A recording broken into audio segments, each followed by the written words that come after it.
Hi, Kelly Eckhold here to update you with the key events of the week.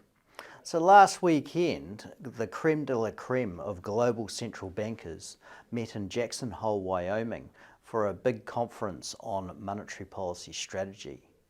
The big outcome of that conference was from the US Federal Reserve Chairman, who confirmed that the US will be going into an easing cycle probably starting next month. That's seen as important as it will set the scene for easing in most jurisdictions over the course of the next year.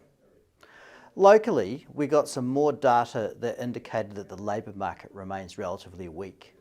Filled jobs in July fell 0.1% in the month, and they're now about 1.25% lower than they were at their peak back in April.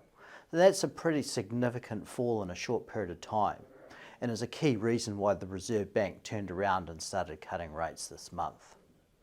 More generally though, we remain firmly on bounce back watch, looking for signs that the significant easing in financial conditions that we've seen take hold in the last 6 weeks or so is going to translate into better activity in the period ahead.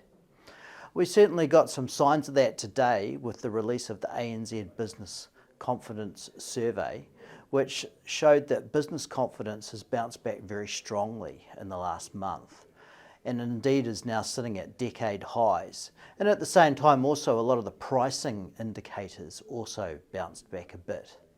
That sort of data is probably going to tell the Reserve Bank that easing is going to work, and it probably means that it will reduce the risk of a more front-loaded easing cycle, particularly if data like this continues to come out over the next few months. I'll be back to update you again next week.